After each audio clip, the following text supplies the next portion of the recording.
katanya Allah tak bagi hidayah, kata dia. Masya Allah. Ada orang bagi tahu, dia kata, ustaz petua, ya, kalau kita nak halau ular tedung selah daripada rumah, senang je. Ya, tuan-tuan boleh ambil bawang putih, potong halus-halus, ambil letakkan dekat dengan hidung ular tu. InsyaAllah dia akan lari. Jadi mana faham tak faham sudah tak. Itu petua orang lah. Cara-cara nak memindahkan kita ke alam barzah dengan lebih cepat sekali. Jangan duk buat pula. Tak gitu. Nabi sebut, siapa yang suka jumpa Allah, Allah suka jumpa dia. Siti Aisyah kata, kalau macam tu ramailah yang tak suka, ya Allah, ya Rasulullah. Mana ada orang suka dengan mati? Ramai orang yang tak suka mati, ramai kata tak naklah mati lagi, tak maulah, takutlah. Maknanya Allah tak mau jumpa dia orang, kan Rasulullah. Kata Nabi, bukan macam tu wahai Aisyah, yang kamu faham. Maksud aku ni ialah waktu dia mati tu, kamu tengok dia tu suka ke tidak wajahnya, keadaannya masa dia nak mati. Kamu tengok wajah dia lagu mana? Kalau wajah dia dalam keadaan suka, gembira, tersenyum waktu dia mati, Allah pun suka jumpa dengan dia. Tapi waktu dia mati tu kita nampak dia takut, dia benci, dia menjerit, dia melolong, dia melaung. Waktu dia mati, Allah pun tak suka jumpa dia. Itu maksud dia. Sebab tu last yang kita kena tengok ialah finishing kita. Finishing kita ni cantik tak cantik? Sekarang memanglah cantik semua, pakai baju Melayu kemah, pakai jubah handsome, pakai baju ceramah warna pink. Memanglah cantik. Tunggu mati besok. Tunggu mati besok, tuan-tuan. Sebab tu Nabi sebut, nak tengok baik tak baik kita, last saat kematian kita. Ada yang mati tengah semayang, ada yang mati tengah pegang mikrofon karaoke. Tengah duk karaoke, tuan-tuan, mati kena current mikrofon. Lah, ada yang mati tengah berjoget, datang serangan jantung, mati. Ada yang mati sedang baca Quran, wajah dia tunduk sujud atas Quran, tuan-tuan. Ada yang mati dalam perjalanan pergi masjid, balik masjid. Ada yang mati turun tangga masjid. Ada yang mati sedang buat umrah, tawaf, rebah jalan. Macam-macam bentuk kematian, tuan-tuan. Sebab itu jalan untuk mati yang baik tadi, wallahu yad'u ila daris salam. Tuhan seru kita supaya jalan tu kita dapat ikut, supaya kita mati dalam keadaan baik. Nama dia Daris Salam, negeri yang sejahtera, negeri yang selamat. Tuhan nak ajak kita ni masuk dalam negeri yang selamat. Masa bila Tuhan ajak saya, ustaz? Tuhan tak pernah ajak saya pun. Tak pernah pula Tuhan ketuk pintu rumah saya, oi masuk syurga, oi semayang, tak pernah pun. Sebab tu Nabi Muhammad dihantar, Nabi Muhammad diutus untuk mengajak kita supaya kita jadi jalan yang dapat selamat. Sebab tu Allah utuskan Nabi Muhammad. Nabi Muhammad pun tak pernah datang rumah saya, Pak Ustaz. Pun bohong lah. Bukankah Nabi Muhammad dia tinggalkan kita Quran? Tak ada Quran di rumah kamu? Ada.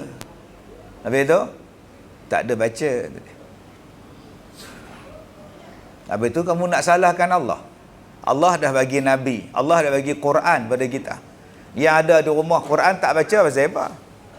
Bila kamu nak faham tentang agama kamu? Kita, tuan-tuan, mengaku Islam tapi tak faham Islam. Kita kenal Nabi Muhammad tapi tak rapat dengan Nabi Muhammad. Allah Ta'ala sebut pendeta Yahudi, orang Nasrani, kenal Rasulullah tu macam mana mereka kenal anak mereka. Allazina atainahumul kitab ya'rifunahu kama ya'rifuna abna'ahum. Orang yang dapat kitab ni kenal Rasulullah macam mana mereka kenal anak-anak mereka. Yahudi dan Nasrani tu kenal Rasulullah macam dia orang kenal anak dia orang.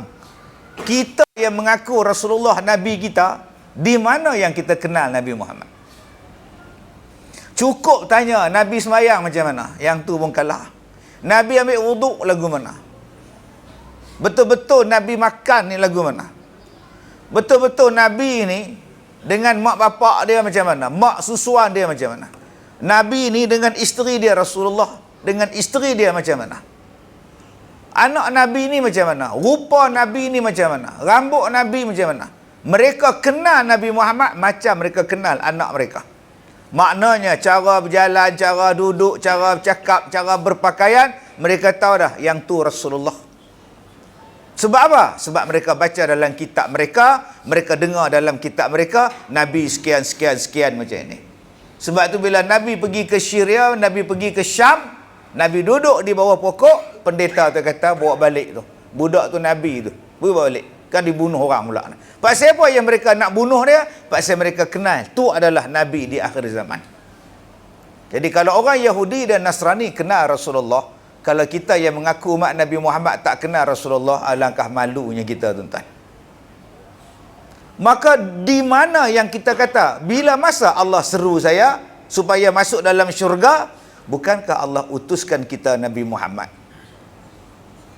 Allah Ta'ala sebut dalam surah An-Nisa ayat 80. May yuti'illah, may yuti'ir Rasul faqad ata Allah. Siapa yang taat kepada Rasul, maka dia taat kepada Allah Ta'ala. Siapa yang taat kepada Nabi, bermakna dia taat kepada Allah. Siapa yang taat kepada Nabi, bermakna dia taat kepada Allah. Maknanya kena ikut Nabi. Nabi itu diutuskan untuk apa? Untuk kita ikut. Nabi itu diutuskan untuk apa? Menyelamatkan kita. Nabi itu diutuskan untuk apa? Supaya kita boleh masuk syurga dengan jalan yang dia bawa. Tengok-tengok hari ni ada orang tak mau pakai hadis Nabi. Saya tak nak pakai hadis Nabi, Ustaz. Itu nak pakai apa? Nak pakai Quran saja. Sebab apa tak nak pakai hadis? Sebab hadis tu kita tak tahu betul tak betul daripada Nabi. Mungkin ulama-ulama je buat hadis tu. Mungkin hadis palsu dan sebagainya. Tapi Quran tak boleh dipalsukan. Maka saya nak pakai Quran saja, Ustaz. Hadis saya tak nak pakai. Neraka lah kamu. Kamu tak taat pada Allah. Bila masa saya tak taat pada Allah, saya taat pada Quran. Ya, dalam Quran juga sebut taat pada Rasul bermakna kau taat pada Allah. Bila kau tak taat pada Rasul, kau tak taat pada Allah. Kafir kau, neraka kau. Tuan-tuan yang saya hormati, dalam ayat ini Allah Ta'ala sebut wa yahdi man yasha'u ila siratim mustaqim. Dan Allah memberi petunjuk hidayahnya kepada sesiapa yang dikehendakinya menurut undang-undang peraturannya ke jalan yang betul, jalan yang lurus. Maka ramai orang kata, kenapa awak tak semayang? Allah tak bagi hidayah. Kenapa awak tak pergi haji lagi? Belum sampai seru. Kenapa awak minum arak? Allah tak bagi hidayah. Kenapa awak berzina? Allah yang bentuk saya untuk berzina. Saya tak ada apa. Saya ikut saja. Saya ikut. Follow the flow. Dia kata. Oh, follow the flow je dia kata. Masya Allah, tuan-tuan. I'm follow. Bukan saya yang mencuri ni, Ustaz. Allah yang menggerakkan hati saya untuk mencuri. Itu kenapa tak minum racun? Tu depan tu, gelas tu racun, minumlah. Tak boleh. Allah yang menggerakkan kau. Ini racun, takkan saya nak minum. Habis tu yang kau berzina tadi pasal apa? Bukankah Allah melarang? Kenapa kau mencuri? Bukankah Allah melarang? Kalau gitu kau minumlah. Bila kau mencuri, Allah yang gerakkan saya untuk mencuri. Saya tak semayang ni, Ustaz, sebab Allah yang gerakkan dan dia tak bagi hidayah pada saya. Kalau begitu, depan tu ular tedung selah. Pergilah cium. Nak mampus. Allah yang menghidayahkan kau cium ular tedung selah. Tak boleh, Ustaz. Tak boleh pasal apa pula? Bukankah awak ada pilihan? Bukankah awak ada akal? Bukankah awak ada iman? Bukankah awak dah belajar yang ni haram, yang ni halal, yang ni haram? Kenapa yang awak ikut yang halal? Kenapa awak ikut yang haram? Sebab awak diberi hajar, diberi didikan. Yang halal awak ikut, yang haram awak tolak. Siapa yang mengajarnya? Nabi Muhammad. Jadi jangan salahkan Allah. Allah tak bagi hidayah. Katanya Allah tak bagi hidayah, kata dia. Masya Allah. Ada orang bagi tahu, dia kata, Ustaz, petua. Ya, kalau kita nak halau ular tedung selah daripada rumah, senang je. Ya, tuan-tuan boleh ambil bawang putih, potong halus-halus, ambil letakkan dekat dengan hidung ular tu. InsyaAllah dia akan lari. Jadi mana faham, tak faham sudah tak. Itu petua orang lah. Cara-cara nak memindahkan kita ke alam barzah dengan lebih cepat sekali. Jangan duk buat pula. Lagi tuan-tuan buat pula mampu saya kan. Ustaz Kazim yang mengajar petua dengan ular. Baik, tuan-tuan yang saya hormati, hidayah ni Allah Ta'ala sentiasa buka pada kita. Masalahnya kita sambut ataupun tidak. Hidayah ni 24 jam Tuhan bagi ni. Allah bagi hidayah ni 24 jam. Allah bagi pada kita. Bukannya kita duduk dalam hutan Amazon. Tak ada ustaz yang masuk hutan Amazon. Tak ada rancangan kuliah maghrib lautan tu. Tinggallah orang asli duduk situ. Kita pergi ke hutan tu, dia panah kita. Pasal dia tak pernah tengok orang. Tapi kita duduk di Melaka, duduk di Malaysia ni tuan-tuan, hidayah Allah 24 jam Tuhan bagi. Duduk di rumah, azan. Azan. Daripada masjid, masuk dalam rumah. Bising pula lah. Dia pun pekup telinga, tengok TV. Tengah-tengah tengok TV, disiarkan azan pula. Tutup TV. Buka radio lah. Radio pun ada azan. Tiba-tiba kau kata kau tak semayang sebab tak ada hidayah. Azan tu bukan hidayah. Bukan hidayah ke azan tu. Duduk tengok tu imam depan rumah dia berulang-alik pergi masjid, subuh pergi, maghrib pergi, zuhur pergi. Takkan awak tak nampak? Takkan awak tak tahu tu imam tu pergi masjid? Itulah hidayah dia. Aku je tak ke masjid. Imam ni ke masjid. Aku tak pernah ke masjid. Kenapa aku tak pernah ke masjid? Tuhan tak bagi hidayah pada aku. Takkan nak salah Tuhan? Takkan nak salah Tuhan lagi, tuan-tuan?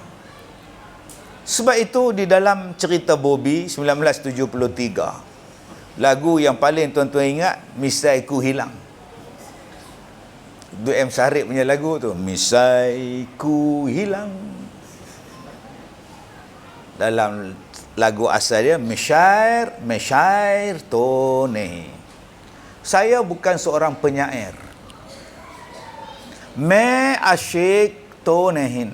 Saya bukan seorang pencinta. Asyik masyuk. Saya bukan angau punya orang. Me kafir tonehin. Saya bukan seorang kafir. Bahasa dia tu. Me kafir tunehi. Saya bukan kafir.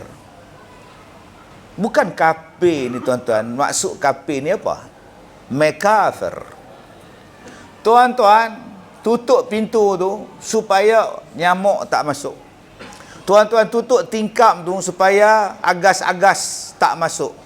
Tuan-tuan tutup pintu tu supaya orang tak nampak kita dan kita pun tak nampak orang. Menutup tu nama dia kafir, nama dia.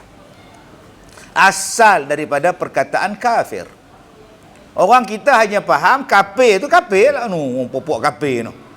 Itu kafir ke? Tuan-tuan gali lubang, tuan-tuan duduk dalam dia, tuan-tuan kambus. Itu nama perbuatan dia kafir. Maka manusia me kafir tunehin. Ada juga manusia yang macam tu. Dia tutup pintu hati dia supaya hidayah tak masuk. Maka perbuatan dia nama kafir. Jadi jangan kita hanya faham kafir ni puak-puak kafir tu je. Tak Islam tu kafir, kafir. Kadang-kadang kafir tu maksudnya luah, tuan-tuan. Maksud dia luah. Kita tutup pintu hati kita supaya hidayah tak masuk, tu pun kafir. Maknanya saya ni kafir ke Ustaz? Maksud awak, adakah saya yang jadi Hindu ke Buddha ke? Tak. Bukan kafir i'tiqad. Saya cerita tadi perbuatan awak tu. Menutup pintu hati supaya hidayah tak masuk, nama dia kafir. Sebab tu dalam cerita Bobby tadi, me kafir tunehin. Jangan tutup pintu, bukalah pintu hati. Kalau awak nak mencintai saya, kalau saya nak mencintai awak, bukalah pintu hati. Me kafir tunehin. Saya takkan tutup pintu hati saya. Oh, baru faham lagu Hindustan. Kita duk menyanyi. Pi faham dak agak duk misyaitunihim nak tanpa makna dia. Mana aku tahu. Sebab tu tuan-tuan, kalau kita nak hidayah masuk, bukalah pintu. Perbuatan awak menutup pintu tu nama dia kafir. Awak dah tutup pintu hati awak. Janganlah begitu. Kenapa awak tak dapat hidayah? Awak tak buka pintu hati awak. Bila kuliah maghrib di masjid, awak tak datang. Kenapa tak datang kuliah? Dia orang bukan belajar, dia orang ngumpat. Awak duduk di rumah main TikTok. Adakah hidayah datang dalam TikTok? Hari Jumaat dengar khutbah, awak datang last kali. Itu pun duduk dalam kereta. Bila khutbah kedua baru masuk, awak tak dengar hidayah ceramah khutbah pada Datuk Imam. Awak tutup pintu hati awak. Ayah, jomlah masuk dalam masjid dengar khutbah. Jangan bercakap waktu khatib khutbah. Sia-sia pahala dia. Kepala otak dia, tuan. Yang dia bercakap tu apa? Bila masa dia masuk dalam masjid, barakallahu li wa lakum bil Quranil azim. Jom, udah nak habis kita dia. Jom masuk. Bila masa hidayah nak datang, tuan? Waktu sekolah dulu diberi pilihan. Ambil mata pelajaran lukisan ke ambil mata pelajaran agama? Ambil lukisan lah. Agama payah nak hafaz. Saya duk ingat lagi, tuan-tuan, waktu saya tingkatan 5, tingkatan 4. Saya boleh pilih pula nak mata pelajaran agama ke nak mata pelajaran lukisan. Berapa ramai kawan-kawan kita yang ambil subjek lukisan? Periksa SPM. Kemudian kita kata, saya tak tahu langsung ustaz. Memang tak tahulah, hang kafir. Ustaz tampar ustaz kan? Kenapa nak tampar saya pula? Ustaz kata saya kafir. Bukan awak kafir harbi, kafir murakab, bukan. Perbuatan awak memilih benda itu, awak dah menutup pintu hati awak. Supaya hidayah tak masuk. Menutup pintu hati itu nama dia kafir. Bukannya awak jadi kafir. Sebut bodoh kan marah pula. Tak faham-faham, tuan-tuan. Perbuatan dia itu. Masya Allah. Sekarang ni nak dapatkan hidayah, jangan jadi kafir. Buka pintu. Belajar. Tuntut ilmu. Kerana salah satu hidayah datangnya daripada majlis ilmu. Ada juga yang hidayah Allah Ta'ala bagi, dia tengok orang. Ada yang dapat hidayah, terbuka pintu hati dia, dia koma. Dalam dia koma tu, dia nampak macam-macam benda yang menakutkan dia. Dia sedar daripada tidur koma, dia insaf. Ada orang yang dapat hidayah bila dia aksiden. Tersangkut. Berjam-jam bomba nak keluarkan dia daripada lori kereta yang tersangkut. Waktu itu dia kata, tak ada siapa yang boleh selamatkan aku. Kalau aku diselamatkan olehmu, ya Allah, aku berjanji aku jadi hamba yang taat padamu, ya Allah. Allah selamatkan dia. Dia dapat hidayah. Sekarang jadi orang baik dia. Ada orang yang dapat hidayah sebab dia terbuka pintu hati. Ikut cakap mak dia, kahwin dengan satu ustazah. Daripada kutu, tuan-tuan, pergi menikah dengan ustazah. Sekarang dia dah jadi ustaz lah. Macam mana engkau? Dulu engkau kutu kampung, kutu pekan. Sekarang kau jadi imam di masjid. Allah berkat hidayah Allah. Allah bagi aku jodoh dengan isteri aku. Isteri aku lah yang bimbing aku. Masya Allah. Tu yang aku boleh jadi imam ni, alhamdulillah. Dialah yang ajar aku Quran, dialah yang ajar aku fiqh semua. Alhamdulillah. Mula-mula dulu aku tak boleh jadi imam, dialah yang jadi imam, aku makmum. Oh. Dengan isteri kau pun sesat sekali ni. Mana kau jumpa ustazah mana pula ni? Tuan-tuan yang saya hormati, Allah Ta'ala kata, jom kita buka pintu hati. Supaya apa? Supaya awak dapat jalan yang lurus. Selagi mana kita tak mau buka pintu hati, tak mau, selagi itulah hidayah tak sampai pada kita. Biarlah kita buka pintu hati dengan lapang, maka lapanglah hidayah tu sampai pada kita. Ayat yang ke-25 surah Yunus, juzuk yang ke-11, ayat 26. Lillazina ahsanul husna wa ziyadah. Tu dia.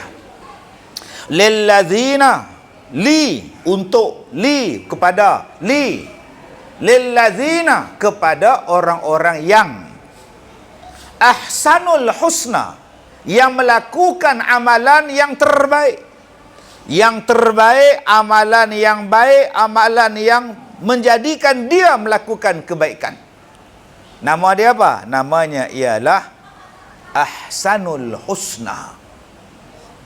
Amalan yang dia buat itu ialah amalan yang baik. Daripada amalan yang baik itu, Allah kurniakan dia pula kebaikan. Berganda-ganda pula. Dan kata Allah, wa ziyadah, dan dia melakukan amalan extraordinary.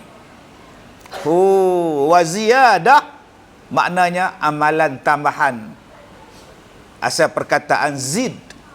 Zid ni maknanya tambah. Kita ni, air ni, ada air. Kita pun minum. Tinggal separuh. Kita pun kata dekat toki kedai tu, zid. Dia main tambah. Tu nama dia zid, tambah. Jadi malam ni dapat zid sudah.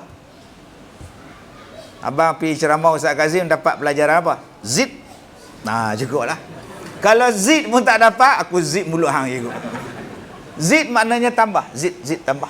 Kita duk makan nasi Arab, tuan Arab Yaman pula ada. Syekh, zid. Alhamdulillah. Muhammad, zid. Dia main tambah. Satu periuk dia main tambah. Zid tu makna dia apa? Ziyadah. Kata Allah, lilladzina ahsanul husna. Orang yang melakukan amal kebajikan, dan amal kebajikan yang dia buat tu pula yang terbaik. Subhanallah. Macam tadi ya, kita datang daripada rumah, masuk maghrib pukul 7, 1 minit masuk maghrib. Kita datang, kita mandi pukul berapa? 6.15 minit petang, dah lah balik daripada kerja, mandi pula, letih. Subhanallah.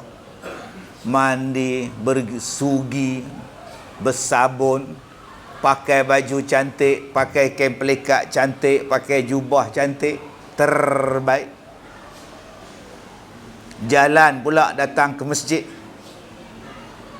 Masya Allah. Berjalan tuan-tuan datang ke masjid ni, batu berendam ni. Duk di mana? Kalau gajah memang tak sampai tuan-tuan, jalan kaki.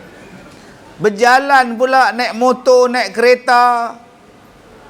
Datang, masuk dalam masjid, tahiyatul masjid.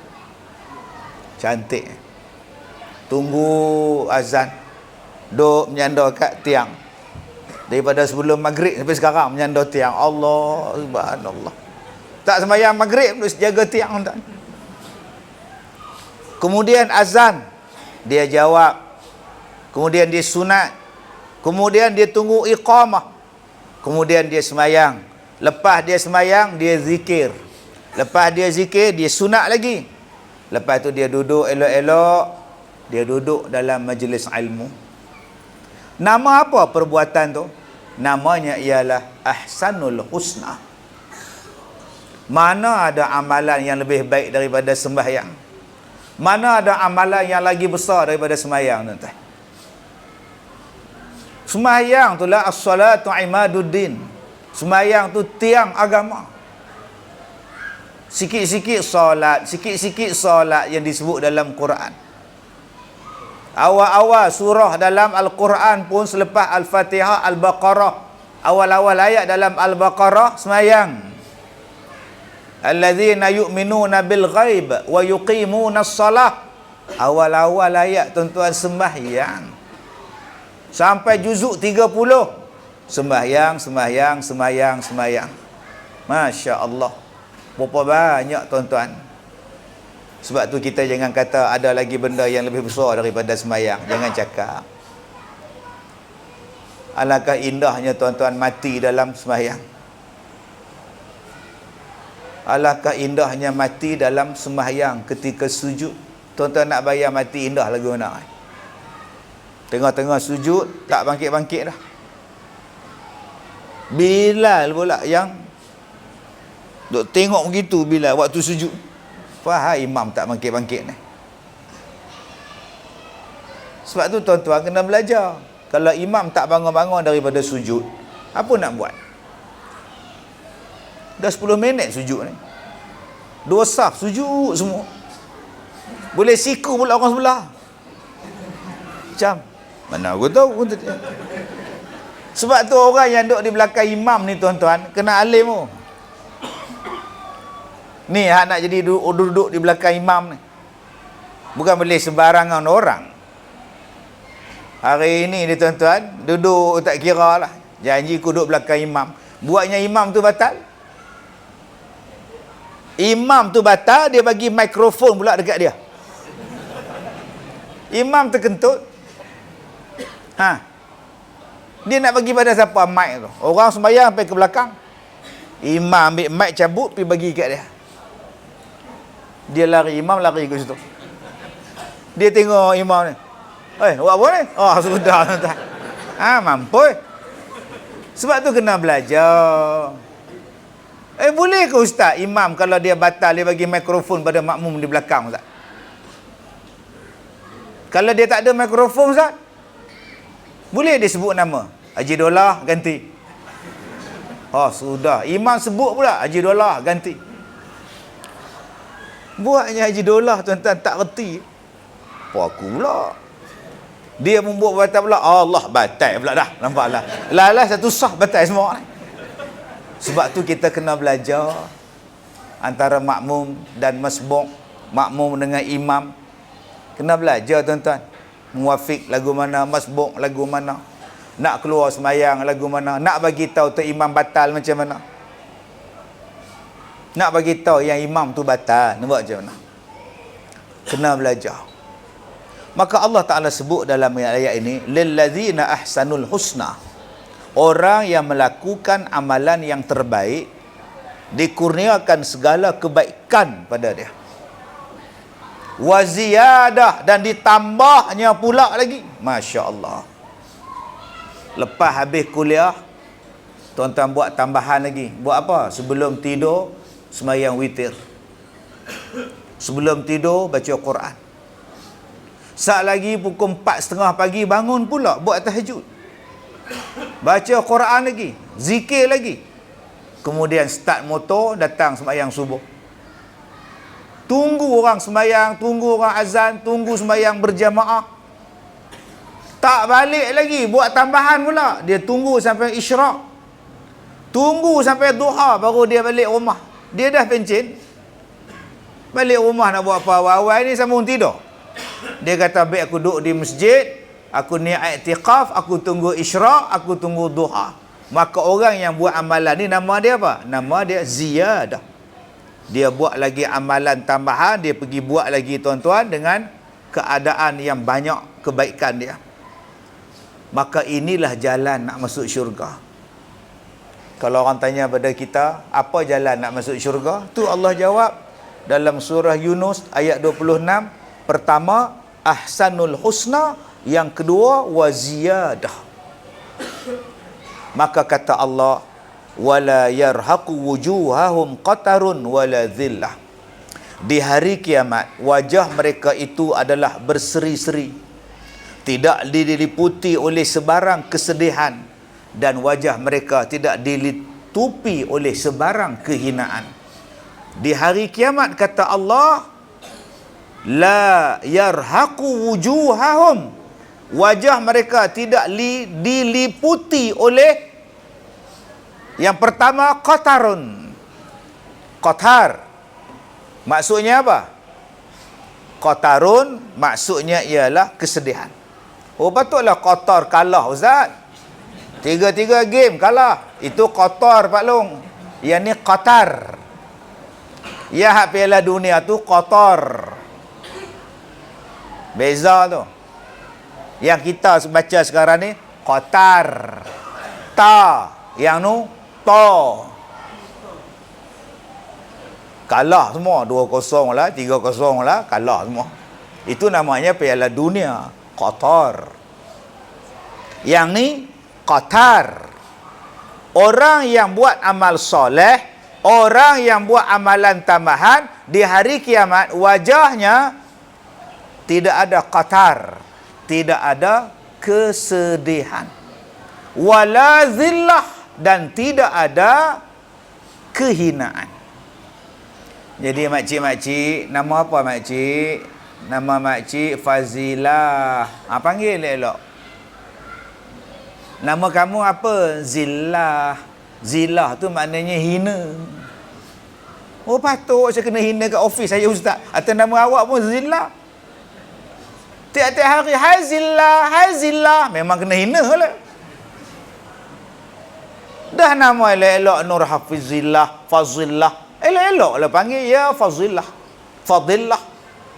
Nida nak ringkas, kejap panggil Fat, kejap panggil Zillah. Tu yang jadi nama tak elok tu. Nama apa? Mahmud. Orang panggil Mud. Elok. Muk tu cupak. Cupak beras tu Muk, nama dia Muk. Kita pula buah nama Mud. Tiap-tiap hari dapat beras. Elok. Bagus nama tu Mud. Jadi panggil nama elok, ya Mahmud, ya Muhammad. Panggil elok, ya Hafiz, ya Hafizuddin, ya Nufazillah. Jangan panggil ringkas-ringkas. Zillah tu maknanya ialah kehinaan. Baik, dalam ayat ini Allah Ta'ala sebut orang yang beriman, yang melakukan amal soleh dan buat amalan tambahan pula, mereka tidak akan, wajah mereka tidak ditutup dengan kehinaan, tidak ditutup dengan perkara yang menyedihkan, dan mereka adalah ahli syurga, hum fiha khalidun, mereka kekal dalam syurga. Maka kalau kita nak mujahadah jalan ke syurga, jom tuan-tuan, kita mujahadah dua benda. Satu, kita buat amalan yang Allah Ta'ala perintahkan, kita buat dengan paling berkualiti. Sembahyang kita berkualiti. Selama ni kita sembahyang, hanya kita sembahyang pakai kopiah di atas kepala ni waktu datang masjid. Di rumah tak pernah pakai kopiah. Mulai malam ni aku nak letak kopiah aku nak letak ketayap aku nak letak songkok aku. Asyik aku nak sembahyang je, aku pakai kopiah. Supaya kepala aku bertutup tiap-tiap kali aku sembahyang. Apa hukum dia ustaz? Bagi mazhab kita sunat. Sunat menutup kepala ketika kita nak sembahyang. Okey ustaz, saya kopiah tak ada, songkok tak ada, ketayap tak ada ustaz. Ketayap kuih ada ustaz. Kamu ambil lah serban, gulung saja lah atas kepala. Janji tutup. Serban pun tak ada ustaz. Kain tuala pun boleh, kain tuala. Janji tutup je. Saya mandi pun tak pernah ustaz, kain tuala apa? Oh jah. Ni duduk di hutan ke duduk di mana ustaz? Janji hang tutup. Kita semayang dengan terbaik. Selama ni kita tak pernah baca sunat-sunat. Mulai hari ni aku nak baca Allahu Akbar kabira walhamdulillahi katsira. Hak segala sunat aku buat. Aku tak mau lagi berpahaman. Sunat je, tak buat tak ada apa, buat dapat pahala, sunat je. Aku tak mau pahaman macam tu. Mulai hari ni sunat aku nak faham, kalau aku buat dapat pahala, kalau aku tak buat rugi. Baru kita jadi semangat. Abang tak masuk ke duit dalam tabung masjid? Allah, benda sunat. Tak apa, sunat je pun. Sebab tu dia tak masuk. Cuba dia ingat, kalau aku masuk tabung duit, benda tu sunat, aku dapat pahala. Kalau aku tak masuk, rugi engkau tak masuk. Jom tuan-tuan kita ubah pemahaman sunat tu.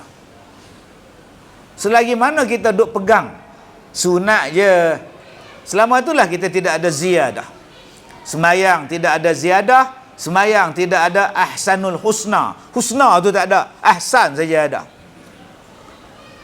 Sebelum kita bangun daripada semayang, kita zikir dulu. Zikir dulu. Supaya semayang kita ni ditutup dengan cantik. Kita kalau buat kenduri kahwin pun tuan-tuan, selepas orang makan kenduri, kita bagi dekat dia goodies, kita bagi dekat dia beg. Jarang tuan-tuan orang balik datang kenduri, okey mak, terima kasih mak, balik dulu, okey bye bye. Jarang tuan-tuan. Kita bagi lagi hadiah pada dia. Dulu bagi bunga telur ya. Sekarang telur tak main lah. Sekarang kicap. Saya penceramah di Kedah, kicap dah bagi. Oh, satu botol kicap. Orang kita punya. Satu botol kicap, serbuk kopi satu. Telur ni tak ada dah tuan. Kalau ada tu pun kira baik lah. Bila tak ada, orang bising pula. Apa tak ada telur? Dulu masa bagi telur je. Nampak tuan-tuan? Jenis tak bersyukur ni payah tuan-tuan. Kalau saya pergi kenuri belah-belah Kedah, dia bagi kopi orang kita, serbuk kopi hak jenis kisar dengan tangan tu. Oh, tuan-tuan.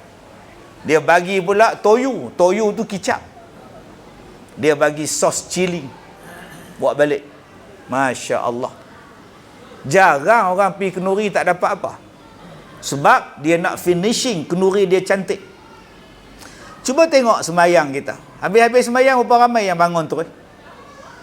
Kamu tak nak buat finishing yang terbaik ke? Selepas kamu cakap dengan Allah, selepas kamu mengadapkan wajah kamu pada Allah, takkan salam-salam teribelah ya? Zikirlah dulu, sebut nama dia. Zikirlah banyak-banyak supaya kita ingat pada dia dan dia ingat pada kita. Zikirlah banyak-banyak, mudah-mudahan Allah lembutkan hati kita. Lepas zikir, balik lah. Itu nama dia ziyadah. Tapi dia orang kata, Ustaz, zikir itu bid'ah. Lantak ke dia? Dah dia tak mau pahala.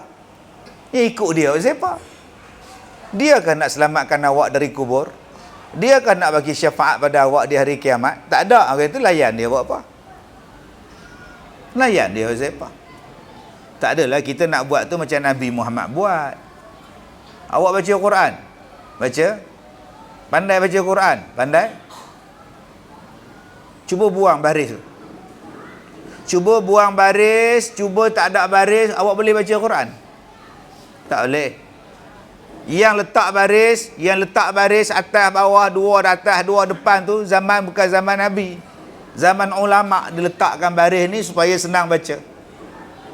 Kalau begitu, balik pada Quran zaman Nabi. Quran ni letak tepi. Nabi tak nak ada baris-baris ni. Mana ada Nabi buat bunga-bunga kiri kanan depan belakang ni? Quran zaman Nabi ni mana ada terjemahan-terjemahan. Tak tepi. Kita nak Quran yang zaman Nabi punya. Ada terjemah-terjemah ni apa datang ni? Nasib baik kita orang Melayu, terjemah bahasa Melayu. Tercina ada terjemahan, Rusia ada terjemahan, lagi Nabi tak buat tuan-tuan. Jadi janganlah kita cakap semua ni bid'ah. Lama-lama kita tak ada amalan ziyadah tuan-tuan. Kita tidak ada amalan tambahan yang Allah Ta'ala sebut dalam Quran. Kalau awak buat amalan ini, wajah awak di hari kiamat tidak ada kehinaan, tidak ada kesedihan, dan awak adalah ahli syurga. Lawan kepada ayat ni tuan-tuan, surah Yunus ayat 27. Walladzina kasabus sayyi'at jazaa'us sayyi'atin bimithliha wa tarhaquhum zillatum ma lahum minallahi min 'asim ka'annama ughshiyat wujuhuhum qita'an minal laili muzlima ulaika ashabun nar hum fiha khalidun. Walladzina kasabus sayyi'at, dan orang-orang yang melakukan kejahatan. Ni dia. Allah Ta'ala kata walladzina kasabus sayyi'at, dan orang-orang yang melakukan as-sayyi'at. Apa dia sayyi'at ustaz? Dua. As-sayyi'at makna pertama syirik. Orang yang buat syirik kepada Allah. Okey. Ada orang kata pergi jumpa dengan bomo tu syirik. Kenapa tak? Yalah dia percaya bomo tu boleh menyembuhkan dia. Oh, betul tu. Pergi jumpa pawang syirik ustaz. Dosa tak jumpa dengan pawang dukun syirik. Ada ke dia kata pawang tu menyembuhkan dia? Itu akak berubat di mana? Saya berubat dengan doktor. Doktor yang legakan saya. Samalah syirik lah juga. Doktor bukannya ada kuasa menyembuhkan awak, sama je lah. Ustaz tak ada kuasa menyembuhkan, awak doktor pun tak ada kuasa menyembuhkan. Masya Allah, subhanallah. Dulu saya ingat lagi masa tu, Allah yarham almarhum Tuan Guru Datuk Harundin masih hidup. Datang satu makcik jumpa saya. Dia kata, Ustaz, makcik ni sakit ni Ustaz. Oh ya ke lah. Atau macam mana keadaan sekarang? Tak tahulah Ustaz. Hari tu ada pergi minta dekat Harundin. Tak jadi, tak lega pun. Itu nak minta kat Ustaz pula lah. Saya kata memang tak lega. Makcik minta dengan saya. Cuma minta dengan Allah. Nanti kalau tak lega dengan saya, makcik kata apa pula? Dengan Harudin pun ada minta, dengan Ustaz Kazim ada minta, tak jadi. Ni jumpa Ustaz ni pula. Makcik minta dekat siapa? Iyyaka na'budu wa iyyaka nasta'in. Bukannya iyyaka na'budu wa Ustaz Kazim nasta'in. Bukan. Hanyalah pada engkau aku sembah, pada Ustaz Kazim aku minta tolong. Salah tu. Tu nama dia syirik. Segala bentuk perubatan, selagi mana ianya dibenarkan oleh syarak, silakan. Tuan-tuan dulu duk dengar cerita saya ni macam-macam penyakit ni. Macam-macam, subhanallah, masya Allah, tabarakallah, Allah, Allahu Akbar. Tapi alhamdulillah, Allah masih lagi bagi kekuatan, bagi kederat, kesanggupan untuk mengajar, ceramah lagi. Sebab saya kata pada diri saya nak mati dalam dakwah. Sebab Nabi kata, siapa yang berada dalam majlis ilmu, siapa yang mengikut satu jalan berada dalam majlis ilmu, dia berada pada jalan-jalan yang memudahkan dia masuk syurga. Tak tahu tuan-tuan, kita ni kalau dapat masuk syurga dengan jalan ilmu, alhamdulillah. Turun-turun tangga licin, jatuh, terhentak di belakang jalan. Dari mana dia? Dari masjid, ada kuliah maghrib, dia nak pergi ambil wuduk, licin jalan. Mudah-mudahan dia syahid, tuan-tuan. Jadilah. Kita ingatkan dia tidur, bila kita mengajar tu dia tunduk je. Rupa dah setengah jam mati, tuan-tuan. Mudah-mudahan dia syahid. Dia balik daripada belajar, dia balik daripada mengajar, aksiden dia. Balik daripada majlis ilmu. Sahhalallahu tariqan ilal jannah. Allah akan mudahkan dia jalan untuk masuk syurga. Sebab tu jangan ada jemu bila mengajar. Jangan jemu. Kita kadang-kadang tengok ustaz tu mengajar, dah ada 5 orang. Dah berpuluh tahun dia mengajar, 5 orang je dia datang. Hak lain tak tahu pergi mana. Yang 5 orang tu pula 3 pekak. Dia pakai alat pendengaran je. Yang 2 lagi pula kencing tak lawas, kejap masuk kejap keluar, kejap masuk kejap keluar. Tapi ustaz ni konsentrate mengajar. Cuba tanya dia, kenapa ustaz nak mengajar lagi, tinggal 5 orang je lagi? Aku nak masuk syurga. Seorang pun aku mengajar. Seorang pun aku mengajar. Saya tengok satu video, satu tuan guru, dia duduk tepi sana, dia nak mengajar tu merangkak, tuan-tuan. Merangkak nak mengajar. Kawan sakit gaut dengan merangkak ni. Sebab aku nak masuk syurga. Tuan-tuan, kita pun kena ada keinginan macam tu. Aku nak mati dalam keadaan aku menuntut ilmu, belajar. Selagi mana perubatan itu dibenarkan oleh syarak, silakan. Baik perawatan moden, baik perawatan sunnah, baik perawatan herba. Doktor, jangan salahkan herba. Orang dulu-dulu sakit, mana ada doktor? Zaman hang tua, hang jebat. Ada doktor zaman tu? Ada hospital. Mereka merawat menggunakan herba. Sebab saya tengok dalam video tadi satu doktor. Kalau datang pesakit, takkan saya nak rebus akar kayu. Jangan kau hina dia. Akar kayu itulah yang melahirkan kau, mak bapak kau beranak dulu. Akar kayu itulah Tok Bidan buat. Mak kau nak bersalin ke, mak kau nak kecutkan rahim ke, akar kayu itulah Tok Bidan buat.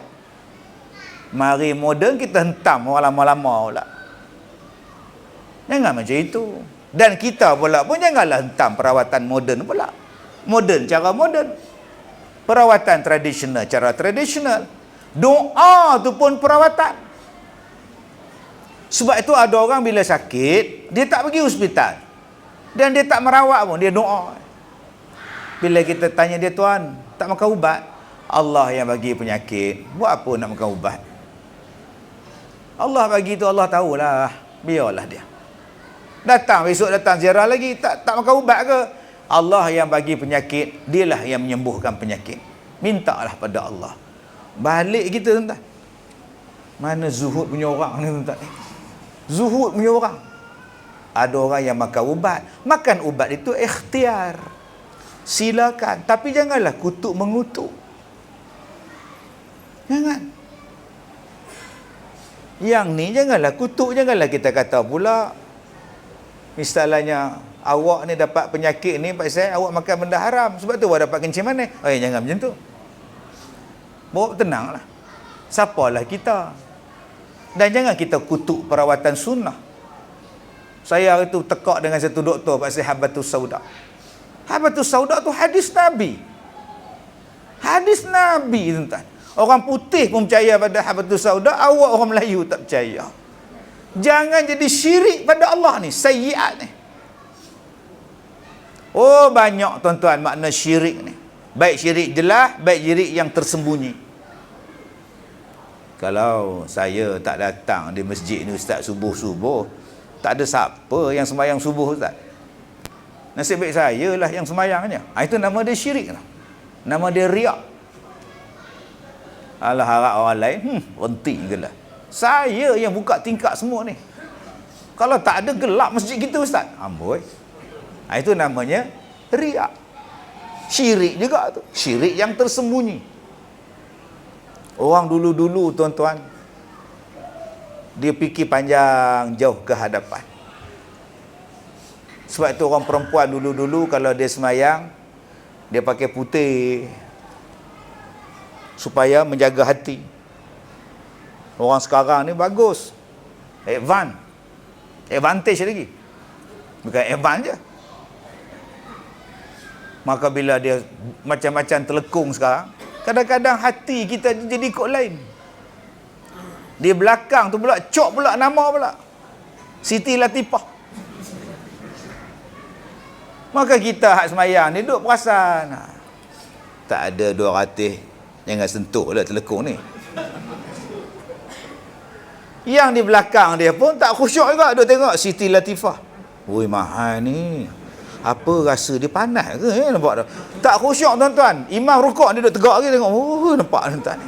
Sebab tu orang dulu-dulu semayang simple, jubah putih semua, telekung putih semua, tak ada siapa nak riak. Sama semua. Belakang pun relax, semayang pun relax. Sebab sama je. Tuan-tuan yang saya hormati. Yang keduanya, apa makna sayyiat? Dosa, maksiat. Orang-orang yang melakukan maksiat.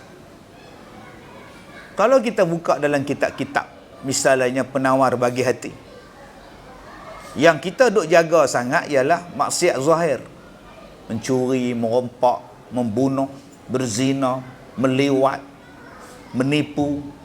Tapi manusia jarang menjaga maksiat batin, maksiat dalaman ni.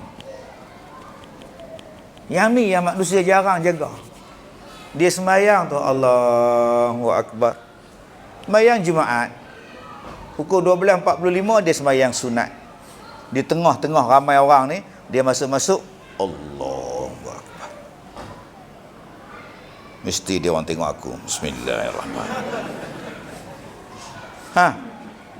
Yang ni lah maksiat batin tu. Dia tengok satu anak muda masuk dalam masjid, dia tengok kamu jalan pula tabung masjid tu. Puak-puak ni datang kan nak sembahyang, mencuri ni. Dalam hati duk cakap. Sebab tu tuan-tuan, adakah berdosa benda hak dalam hati ni? Ada benda berdosa dan ada benda yang tak berdosa. Ulama kata kalau kau mengumpat dalam hati, samalah macam kau mengumpat di luar. Sama je. Duk tengok dia ngumpat, duk tengok Ustaz Kazim. Daripada pukul 8 tadi, pukul 8.27 ngumpat tak habis-habis. Ustaz ni kejap bertanding, kejap tak bertanding. Duk ngumpat. Apa punya ustaz boleh pakai punya ustaz ni? Itu tuan-tuan, itu ngumpat. Sebab kau biarkan lama kau berada dalam umpatan tu, walaupun tak bercakap. Yang tak berdosa tu macam mana? Yang tak berdosa tu macam mana? Terlepas. Naik kereta, saya parking kereta hujung. Tuan-tuan pun yang naik motor, parkinglah jauh-jauh sikit, nak masuk kereta saja pun tak boleh tuan-tuan. Kalau ada parking hujung. Saya berjalan tadi tuan-tuan. Jalan tadi ada orang naik kereta, dia tengok saya. Tengok tu sekali imbas. Ustaz yang tak tanding tu. Yang tu tak jadi apa. Dia pun terus jalan tuan-tuan. Itu dipanggil lintasan hati. Lintasan hati tak apa, dimaafkan selagi mana kau tak lafazkan. Macam kita tengok orang gemuk. Allah, gemuk lintasan. Mana ada orang bila tengok gemuk kurusnya? Jarang tuan-tuan. Dia mesti bercakap. Kalau hitam, hitam lah. Kalau gemuk, gemuk lah. Kalau renjong, renjong lah. Kalau tinggi melangit, tinggilah dia. Ui, tinggi yo. Ui. Itu lintasan tu tuan-tuan tak akan boleh diam. Mana ada tuan-tuan diam bila tengok orang? Takkan diam. Tuan-tuan tengok suami dia rendah, 5 kaki je. Isteri dia 5 kaki 9. Sama tinggi dengan Ronaldo. Ui, tinggi gila. Macam mana dia dapat? Itu nama dia lintasan. Lintasan dimaafkan. Yang tadi ni hang ngumpat, walaupun dalam hati ngumpat dosa orang tak. Kena minta maaf. Makcik-makcik oi. Kena jaga ni.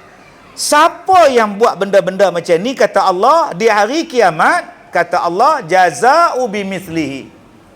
Jazaa'u sayyi'atin bimithliha. Mereka akan dapat pembalasan setimpal macam mana yang mereka buat dalam dunia. Wa tarhaquhum zillah.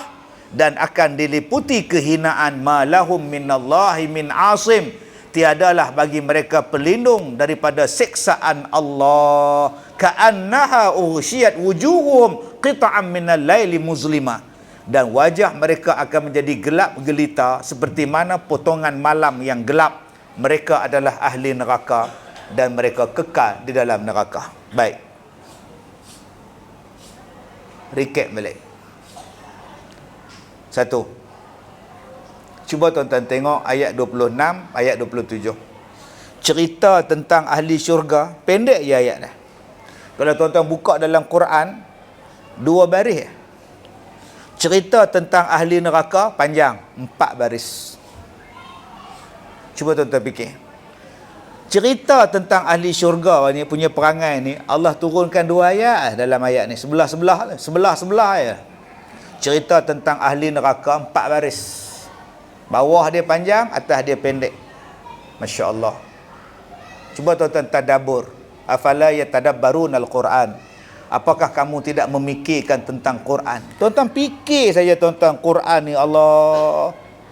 Kenapa ayat yang begitu baik pendek, ayat yang jahat macam ni punya panjang? Cuba tuan-tuan tengok. Hak jadi baik ni apa ramai? Yang nak buat kuliah maghrib ni, kita buat kuliah maghrib je. Malam ni jangan tengoklah ceramah perdana. Tah bila saya nak datang lagi tak tahu dah. Tahun 2022 ni tuan-tuan. Inilah kali pertama saya datang Ustaz. Betul Ustaz no? Bukan kata 2022, sebelum ni pun tak pernah datang. 30 tahun dah saya ceramah. Tak pernah datang masjid ni. Maknanya nak jemput lagi, tunggu 30 tahun lagi. Masya Allah. Maka tak heran kalau mari melimpah pergi keluar. Orang meniaga air lah, Milo lah, kopiah lah. Tapi kalau kuliah maghrib, hak biasa punya. Berapa ramai yang datang? Bukan masjid ni lah, di Afrika. 2 sah, 3 sah. Contohlah, saya buat contoh. Mungkin 2 sah. Cuba buat ceramah yang bukan kuliah agama. Agak-agak apa sah? Tak tahu. Dengar pula ceramah tu nak bagi macam-macam. Lagi ramai datang. penuh sesak, berdiri pun tak apa. Duduk atas motor dengar ceramah. Duduk dalam masjid ada aircon. Duduk sedap pula, lampu elok, kipas ada, aircon ada, tiang ada. Silap-silap datang pula, ada makan pula, orang bagi percuma. Berapa kerat dia nak datang. Nampak tak? Allah cerita. Cuba tengok bola tuan-tuan, beribu datang mai sembahyang subuh. Sebab tu tuan-tuan kalau nak buat kenduri, buat waktu subuh. Mana faham? Tak faham sudah tuan. Jimat 10 tahun punya jimat maklum belajar. Itulah gambaran dia. Yang nak buat baik, yang minat pada baik sikit, tapi yang buat pada benda tak baik banyak tuan-tuan. Allah bagi gambaran pertama. Mudah-mudahan kita termasuklah golongan yang sedikit ni. Mudah-mudahan kita termasuklah golongan yang sedikit ni tuan-tuan. Ya Allah sayang, ya Allah cinta, ya Allah turunkan rahmat. Dan jangan bersedih kalau tuan-tuan sedikit. Jangan sedih. Mai sembahyang subuh ada 2 saf je. Jangan sedih. Kalau saya ceramah tuan-tuan, yang datang kuliah 10 orang ya, saya takkan salahkan orang yang tak datang. Saya takkan salahkan. Habis itu yang salah siapa ustaz? Saya yang salah. Sebab saya ceramah tak menarik perhatian orang. Saya ceramah tak bagus sampai orang tak nak datang. Saya ceramah orang tak faham, sebab tu mereka tak nak datang. Saya yang buruk, mereka tak salah. Dan aku bertekad macam mana aku cari jalan supaya nak tarik orang dengar pada ceramah agama.